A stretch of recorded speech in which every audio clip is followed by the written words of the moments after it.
Alright, so I'm a big figure dork, and as such, I've got a couple figures here of uh, a character I really like, who I ended up kind of randomly collecting figures for. So I was going to go over them really quick. Um, the character is Saber from Fate. This brand is called the Soul of Chogokin, and it has a lot of it's very articulated. It's got some really hard, brittle plastic parts that make it kind of awkward uh, to pose. Um, it's got a lot of very small joints with very small connection pieces, like in the waist. But the neat thing about it is a lot of the figure is metal. The armor's metal, the boots are metal. It's a very heavy figure. Um, and although the joints are really visible and obvious, they've got a lot of metal in them as well.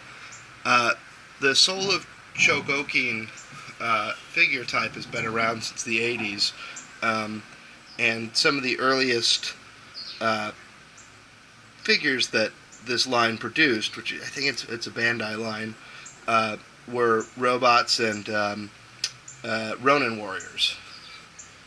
These two are Max Factory Figma.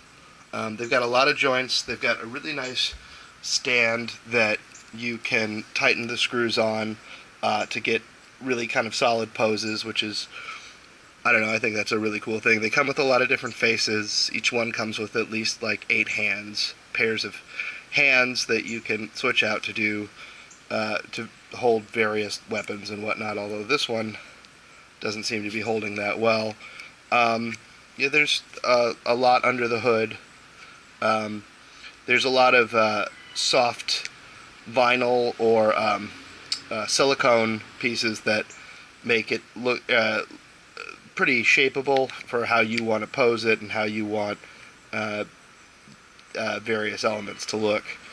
They're overall a really solid figure. They come with a nice stand. Um, this one has a lot of silicone hair that you can easily put it under some really hot water and then flash put it under some cold water and strike a new pose with it. So yeah, these are really cool. They're small scale. If you look at the size of my hand versus the size of this thing, and these two are in the same scale, but are really have really different makes. So that's a look at the small stuff. So now we're going up a size to the Medicom Real Action Hero. Now we're nearly into the doll category. I mean, it's kind of like old school 12-inch GI Joes. Um, these kind of have all the same features as the um, uh, Max Factory Figmas. They have cloth clothing, and a lot of the cloth clothing has actually like wire in it, so you can sort of get it doing that cool anime, flowy, weird shapen clothing thing. A lot of it's hand sewn in Japan, which is really cool. This one actually in the belt has some real leather, which is really nice. The detail's really fine. With this one you get 3 faces. I think 2 of the faces have interchangeable eyeballs, so you could have her looking in different directions. The stand is not. It's made in the same way that the smaller figure stands are, but it really doesn't hold the screws very nicely. So it's really hard to catch an action pose with it. Although on display, these figures look great. Weird ass thing, and I'm not going to take this off. But underneath this armor plate, she definitely has bouncy silicone boobs, which might be the silliest thing I've ever seen on a toy. But it looks great. It's pretty large scale, as you can see with the size of my arm here. We're talking 12 inches here. Really good posing. Yeah, you might be able to see that in the neck there's actually a bit of silicone for the skin as well. A lot of this armor comes off, so you can actually have both like the armored version and the dress-only version. The multiple faces look nice. It does have multiple hands. It definitely has less hands than the smaller scale figures, but overall, it's really nicely done. Although I wouldn't want to take it apart too much, it would be pretty impossible to get back together. Okay, now we're up in it. This one's the real deal.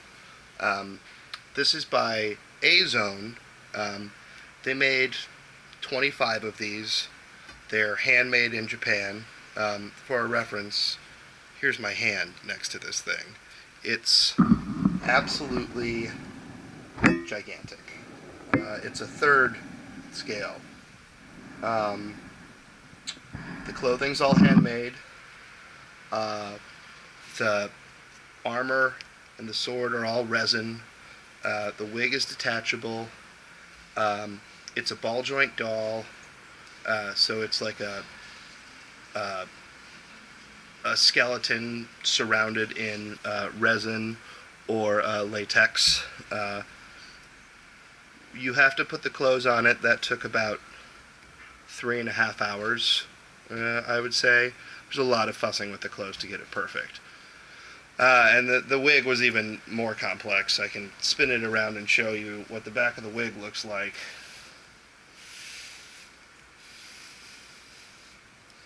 So this is styled. It's not like glued in place at all. So getting the wig on top of this doll was like a matter of sitting there with like a tweezers and inching it down over the doll's skull for like, I don't know, 30 minutes of nightmarish torture. I wouldn't recommend it. It was not fun. I don't move this thing. I don't repose it. It's so fragile. And like if you start moving it around, all sorts of things start getting out of place. So it's like a one and done, pose it and never touch it again. And ooh, it looks pretty. But yeah, it's a really rare thing. So this is the biggest scale you get for anime figures.